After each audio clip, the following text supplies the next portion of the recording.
Hello Stampers, it's Debbie with Stamp It with Debbie, and I have a fun project to share with you today for the readers in your life. This is a project that can be done for the readers, or you can gather those young readers or young at heart, and they can help you create some of these really fun projects. Let me show you what it is. I am going to be using the Hippo Happiness stamp set and some of the coordinating dies today, and also stitch shapes. But this is the project. Isn't it super cute? And you can change it up if you don't want it to be so childlike, to be something a little more that you might give one of your friends. Or I like this one because we can give it to the kids in our life. Summer is here and there are a lot of summer reading programs, and this would be perfect for them.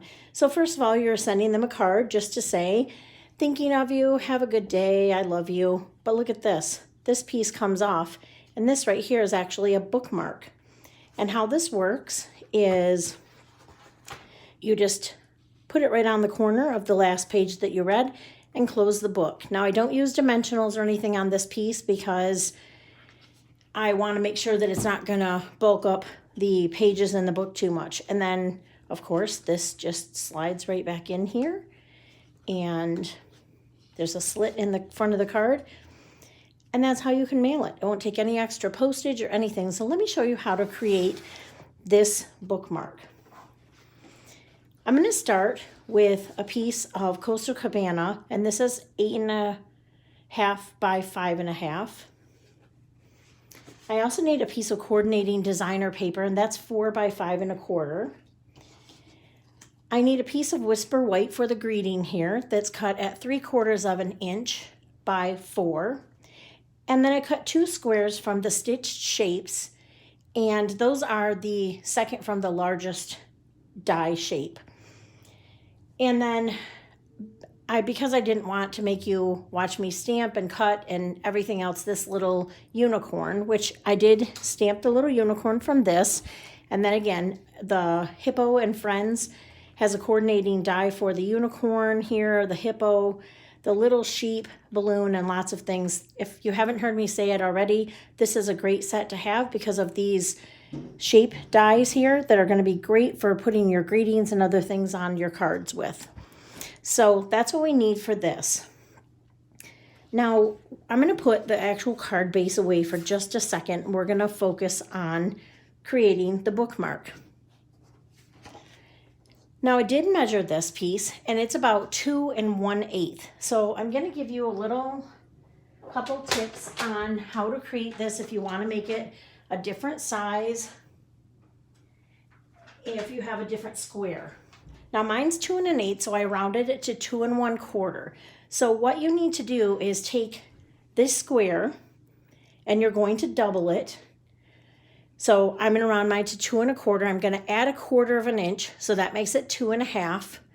And I'm going to double that, which is 5. So now I'm going to cut a piece of paper that's 5 by 5, which this is. This is the piece that the white square goes on. So again, how I got that was I took my square, which is 2 1/8. I rounded it to 2 1/4 just to make it easier. And then I added 1/4 of an inch, which makes it 2 1/2. I added 2 1/2 and 2 1/2, and that equals 5. So now I'm going to take that piece of 5 by 5 cardstock, and I'm just going to cut it right in half. Put it right on my paper trimmer and cut it in half. I now have 2 triangles. This is for 2 bookmarks. We only need 1 of them right now. And then we need a scoreboard. Now you could use your trimmer if you wanted to. I like to use my scoreboard. And so we're going to go back to our original. Remember, I said this was 2 1/4, around 2 1/4, but I added 1/4 of an inch. So I'm going to score at 2 1/2. I'm going to flip this over because now I want to be able to score here at 2 1/2. So your score lines, let me put my scoreboard away here real quick.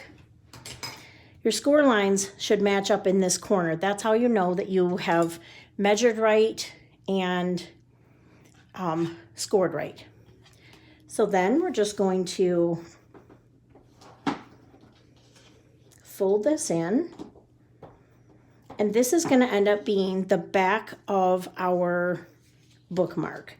And I wanted to say before I got too far, I did get this idea from another stamper, Jennifer McGuire, and she has lots of great ideas, and I created this one. My measurements are a little bit different than hers because I'm using different squares, but I do like her ideas, and I wanted to let you know that this was not my original idea.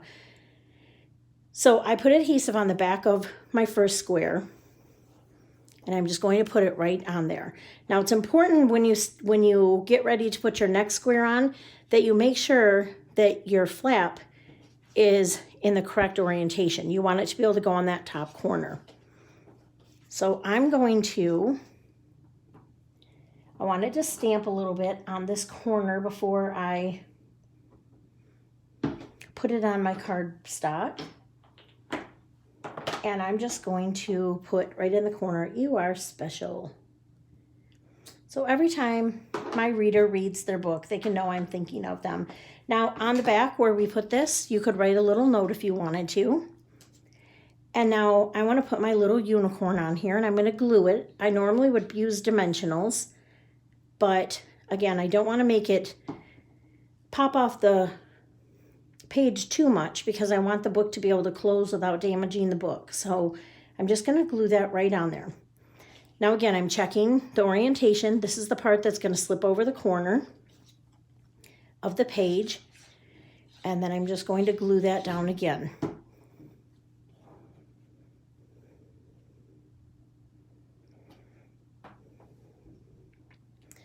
Okay, so that piece is done. I'm going to set it aside so that it can dry.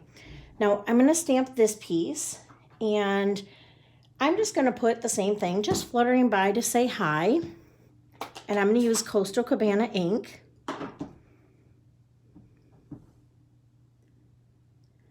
Right here in the center. And then I'm going to use the Magenta Madness for my flowers.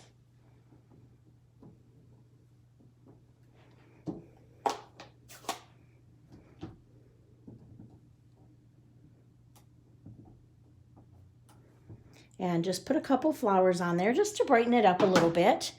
So what do you think so far? Is this a kind of project that you can see yourself making for some readers this summer? Or maybe you have some smaller children that you might like to encourage to read, and they could easily make this. You could do the cutting and they could help you put it together and do the stamping, and that might encourage them to read a little bit more this summer. So I'm going to take this piece and I'm just going to put it towards the bottom. Got a little piece of glue on there, so need to take that off. Now to get this piece to go in, we want our angle to be cut this way. So I'm just going to take a pencil, I'm going to line this up. I'm going to put a little dot there and a little dot there so that I can see it. I'm going to get my trimmer again.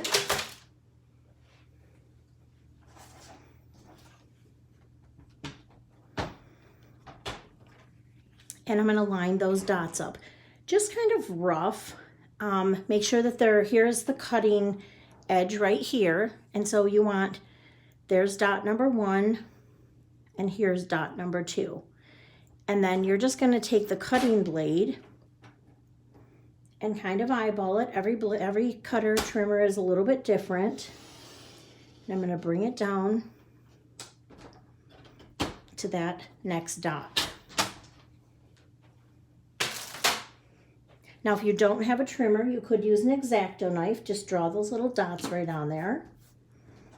And then when I put this piece on my cardstock, my card base, I'm going to make sure that I don't put adhesive in those areas where my bookmark needs to come through. So I'm basically just going to use adhesive around the edges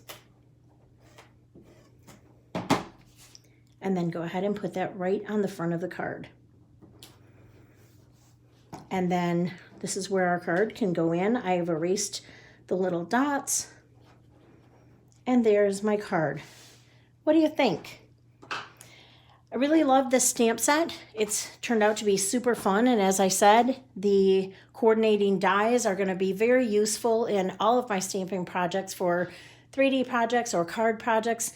You can purchase this as a bundle and save 10% over at my online store at stampitwithdebbie.stampinup.net.